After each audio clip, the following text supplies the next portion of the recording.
On this day in history, we remember the remarkable individuals who shaped our world.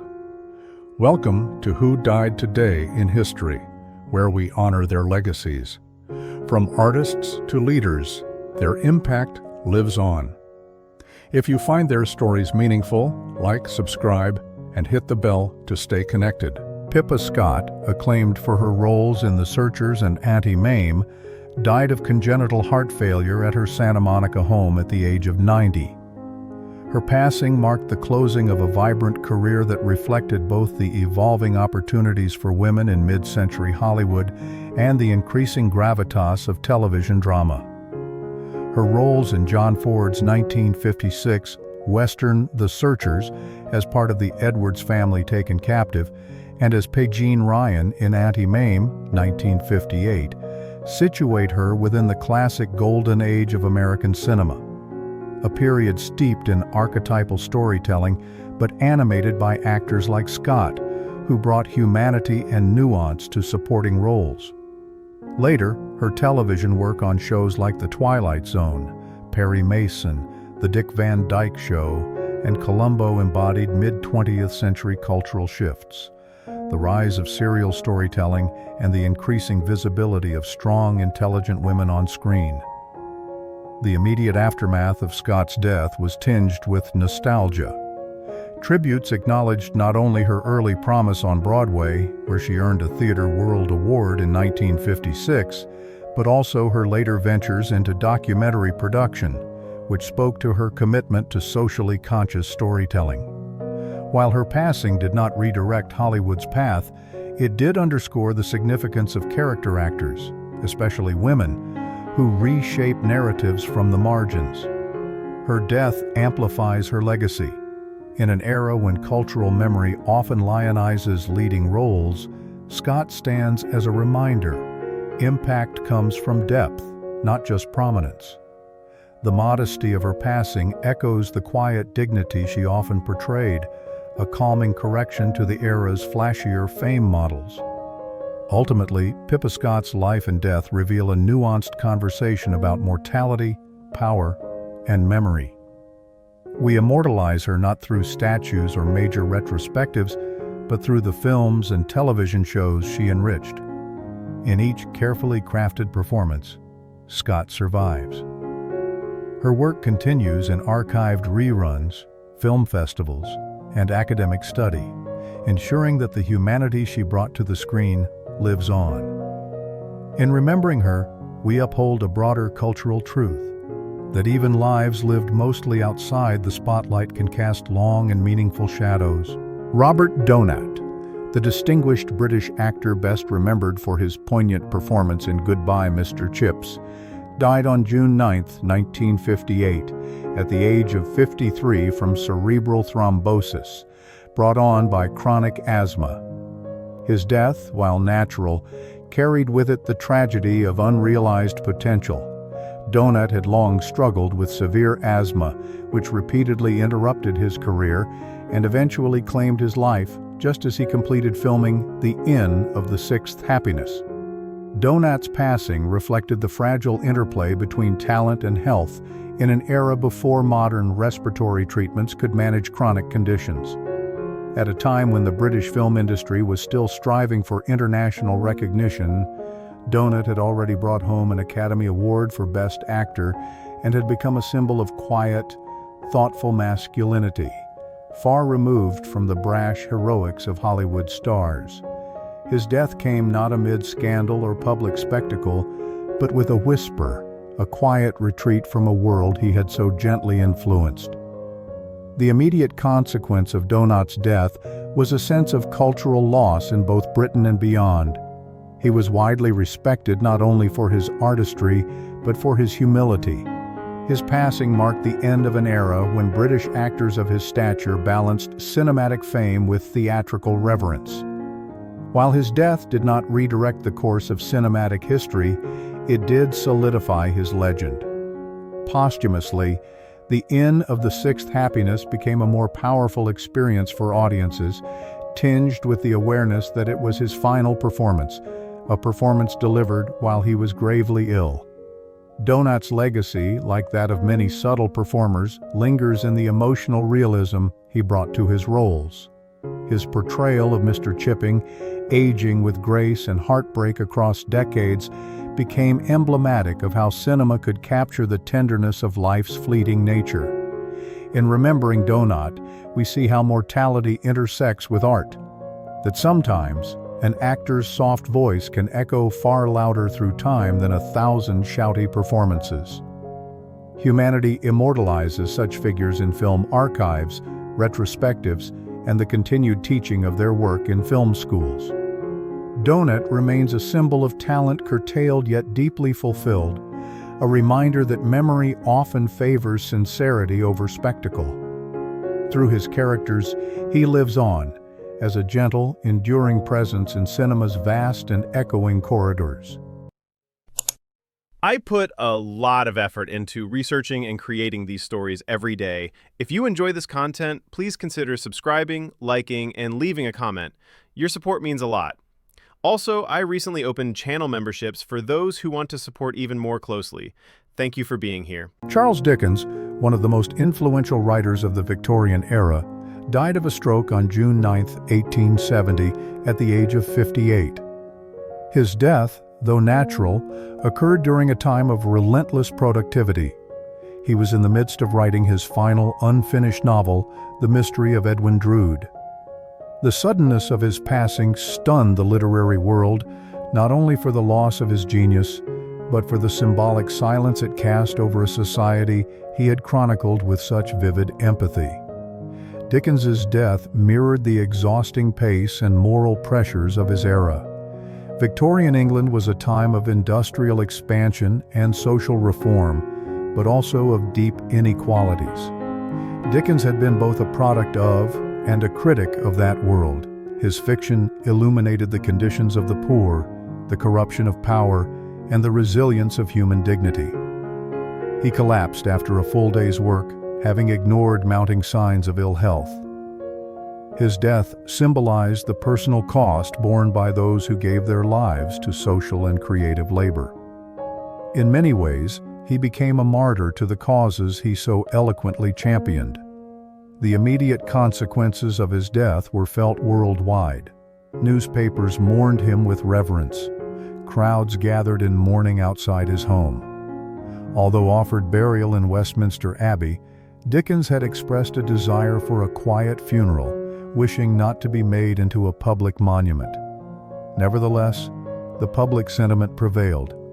He was laid to rest in Poets' Corner, joining the literary immortals of Britain. Dickens' death didn't just amplify his legend, it crystallized it. His works had already achieved massive popularity, but his passing transformed him from best-selling author to enduring moral voice. Schools, libraries, and theaters carried his influence forward. Adaptations of his stories, particularly A Christmas Carol, continue to reinforce his themes of redemption and compassion across generations. In reflecting on his death, we see how power can be wielded not through force, but through words that inspire change. Mortality may have ended Dickens's storytelling, but it magnified the urgency and permanence of his message. Humanity remembers him not only for the novels, but for the mirror he held up to society, a mirror we still gaze into, searching for justice, kindness, and ourselves. Through literature, Dickens is not merely remembered, he is relived. Adam West, the beloved actor best known for his portrayal of Batman in the 1960s television series, died of leukemia on June 9, 2017, at the age of 88. His death was from natural causes, the quiet end of a man who had once donned the cowl of a pop culture icon. While the world around him had evolved from the campy aesthetics of his era to darker, grittier reimaginings of superheroes, West's passing marked the end of a particular chapter in the history of entertainment, a time when heroism was playful, exaggerated, and brightly lit. West's version of Batman was emblematic of the optimism and humor of mid-20th century America. Premiering in 1966, The show brought comic books to life in a way that was both tongue-in-cheek and culturally transformative. It ran for only 3 seasons, yet its influence lingered for decades. West himself struggled to escape the shadow of the role, often typecast and overlooked in more serious Hollywood circles. In this way, his death echoed the struggles of actors whose identities become inseparably linked with a single character, a challenge particularly potent in the age of television. The immediate response to West's death was one of widespread nostalgia and affection. Fans, fellow actors, and media outlets paid tribute to a man whose performance had brought joy to generations. In Los Angeles, the bat signal was projected onto City Hall in his honor, an iconic symbol turned memorial, underscoring the cultural weight of West's contribution. Rather than diminish his legacy, West's death amplified his status as a cornerstone of superhero media. In a world saturated with high-budget, high-stakes reboots, his portrayal of Batman reminded audiences of the character's roots and of a time when heroism didn't always have to be dark to be meaningful. His passing invites reflection on the enduring appeal of simplicity, charm, and sincerity. We immortalize Adam West not only through reruns and merchandise, but through the affectionate lens of memory. His Batman wasn't gritty or tortured. He was moral, clever, and profoundly decent. In celebrating West, we confront mortality not with despair, but with gratitude. He showed us that to be a hero, sometimes all you need is a cape, a catchphrase, and the courage to never take yourself too seriously. Nero, the infamous Roman emperor whose name has become synonymous with tyranny and decadence, died by suicide on June 9, 68 CE, marking a dramatic end to the Julio-Claudian dynasty. His death was not only violent, but symbolic of an empire in crisis. Declared a public enemy by the Senate and abandoned by the Praetorian Guard, Nero fled Rome and took refuge in a villa outside the city. Facing imminent capture and execution, he ultimately took his own life, allegedly uttering the words, "What an artist dies in me." Nero's reign was marked by excess, cruelty, and paranoia. He is infamously remembered for persecuting Christians, orchestrating political murders, including that of his own mother, and reportedly playing music while Rome burned in the Great Fire of 64 CE. His final years were characterized by growing unrest and rebellion throughout the empire, as governors in provinces like Gaul and Hispania declared their opposition. His suicide reflected the precarious nature of absolute power in imperial Rome, adored by sycophants, yet abandoned in the face of real danger. The immediate consequences of Nero's death were chaotic. With no clear heir, the Roman Empire plunged into a period of civil war known as the Year of the Four Emperors. This turmoil destabilized Rome, but also prompted necessary reforms in imperial leadership. Though his rule had descended into autocratic spectacle, his passing forced Rome to confront the dangers of dynastic succession without institutional safeguards. Ironically, Nero's death amplified his legend. Over the centuries, he has become a cultural archetype of the mad, destructive ruler, his image haunting operas, plays, novels, and films. From Tacitus to Suetonius, chroniclers have shaped his memory as both a cautionary tale and a theatrical villain. Nero's demise underscores humanity's complex relationship with power and memory. His downfall reminds us that unchecked authority often leads not to glory, but to ruin. We immortalize such figures not just in art and history, but in the lessons they leave behind. Nero lives on not because of his virtues, but because of the warning his life provides. That power, when wielded without restraint or conscience, can devour both ruler and realm. Through his dramatic death, Nero became a symbol of the fragility of empires and the enduring weight of legacy. Alexis Smith, The Canadian-American actress, known for her elegance and versatility on stage and screen, passed away on June 9, 1993, from brain cancer at the age of 72. Her death was natural, following a private battle with illness, and came at a time when she had recently re-emerged in the spotlight with a celebrated role in Stephen Sondheim's Follies. Her passing marked the loss of a performer who bridged the golden age of Hollywood with modern theatrical excellence, underscoring the evolving roles for women in entertainment across generations. Smith rose to fame in the 1940s, often cast alongside major leading men like Errol Flynn and Cary Grant.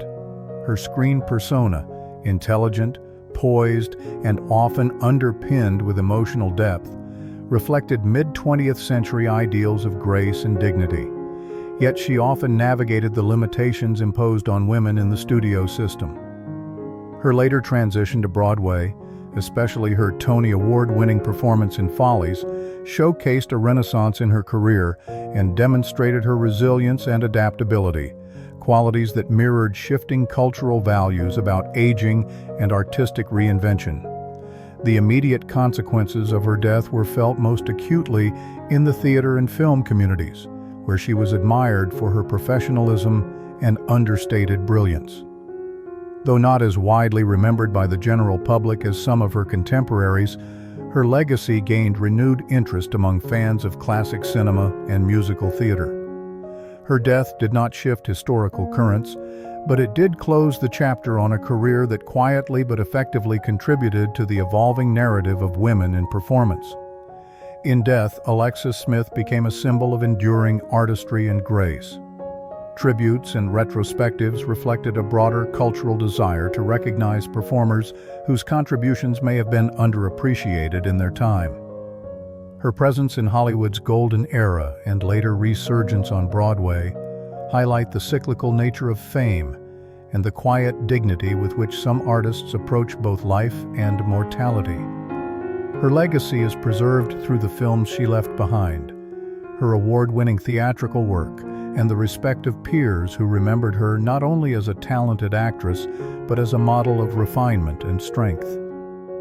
In remembering Alexis Smith, we honor the quiet brilliance that can shape an art form, even without dominating headlines, reminding us that memory, like legacy, often deepens with time. Julie Cruz, the ethereal voice behind the haunting soundscapes of Twin Peaks, died by suicide on June 9, 2022, after battling systemic lupus and mental health struggles.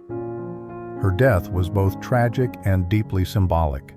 An artist known for giving voice to the surreal and melancholy passed away under circumstances that echoed the emotional undercurrents of her own music.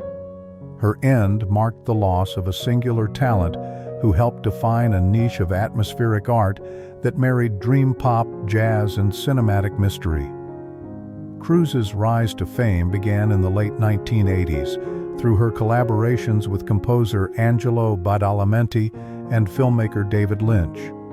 Her voice, simultaneously fragile and otherworldly, became central to the eerie charm of Twin Peaks, particularly the iconic track Falling.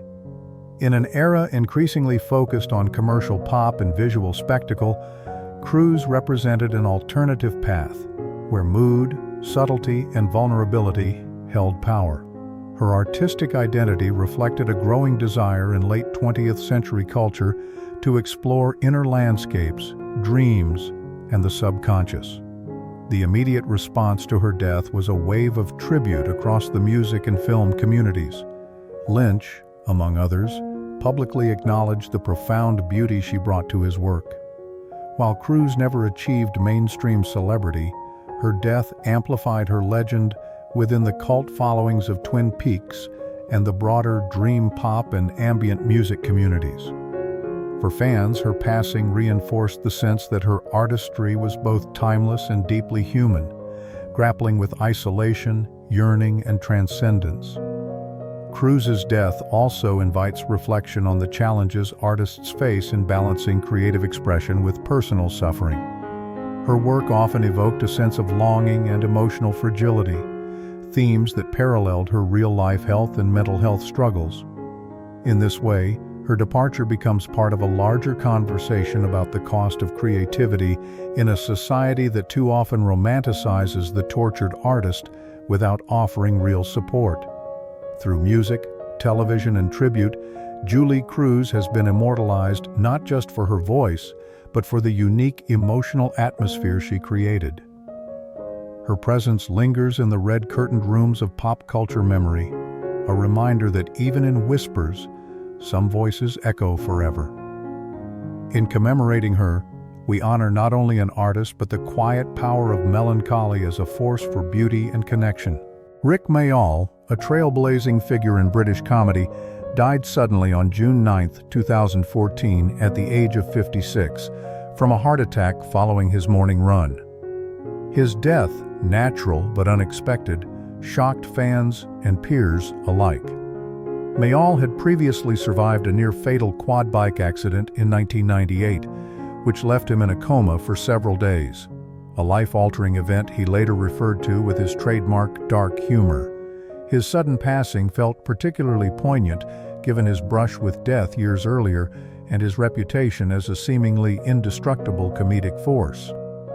Mayall was a key architect of the alternative comedy movement in the UK during the 1980s, challenging the traditional, often conservative British comedy landscape with anarchic energy and irreverent wit. His characters, most famously the bombastic Rick in The Young Ones, the smarmy politician Alan Bastard in The New Statesman, and the chaotic Richie in Bottom, reflected a generation's disillusionment with authority, tradition, and conformity. His comedy was loud, aggressive, and subversive, aligning perfectly with the punk and post-punk ethos of Thatcher-era Britain.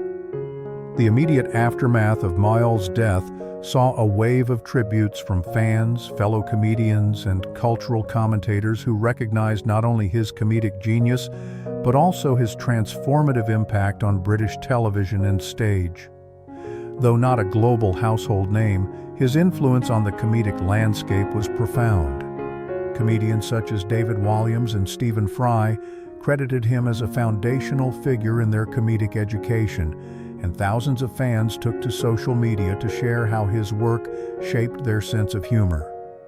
His death did not just mark the end of a career, it prompted a re-evaluation of the boundaries he had broken and the comedians he had inspired. His legacy was amplified, as is often the case with cultural rebels who pass unexpectedly, and his work was reintroduced to new generations through streaming services and tribute broadcasts. In reflecting on Rik Mayall's passing, we see how society responds to mortality with nostalgia and reverence, especially for figures who dared to defy norms. Mayall is immortalized not through statues or state funerals, but through laughter, one of the most powerful and enduring human expressions. His work lives on as both an act of rebellion and a source of joy, proving that the true legacy of a comedian is in the echoes of laughter they leave behind. Sybil Thorndike, one of the most revered actresses in British theatrical history, died of natural causes on June 9, 1976, at the age of 93. Her passing marked the end of a career that had spanned more than 6 decades, embodying a generation of performers whose work was as much a cultural mission as an artistic endeavor. Thorndike died peacefully in her sleep at her home in London, surrounded by the quiet dignity that had defined her both on and off the stage. Thorndike's death came in an era when Britain was transitioning culturally and politically, emerging from the upheavals of the post-war decades into the uncertainties of modernity. Her legacy stood as a testament to the resilience of the arts in times of national crisis. During both World Wars, she had continued to perform, even touring war-torn Europe, believing that theater was essential for morale and healing. Her death reminded many of the wartime generation's commitment to duty and culture. The immediate response to her passing was marked by tributes from across the theatrical world. Laurence Olivier, who had long admired Thorndike, called her the greatest actress of her generation. Theaters dimmed their lights, and retrospectives of her greatest performances, particularly her iconic portrayal of St. Joan, written for her by George Bernard Shaw, re-emphasized her unmatched skill and passion. Her passing reinforced the importance of female power and spiritual conviction on the stage, themes that resonated through a century marked by women's struggle for visibility and equality. Thorndike's death did not so much alter history as it crystallized her mythos. She became emblematic of an ideal of classical performance, one that merged social conscience with dramatic excellence. Her career, which balanced Shakespearean grandeur with roles advocating justice and morality, came to represent a golden age of British theatre. In death, Thorndike is immortalized in theatre names, bronze plaques, and the countless actors she inspired. Her story reveals a deep human impulse to preserve those who elevate culture and embody values larger than themselves. She lives on not only in filmed performances and memoirs, but in the reverent whisper of her name in theater circles, proof that power, when rooted in compassion and artistry, transcends mortality.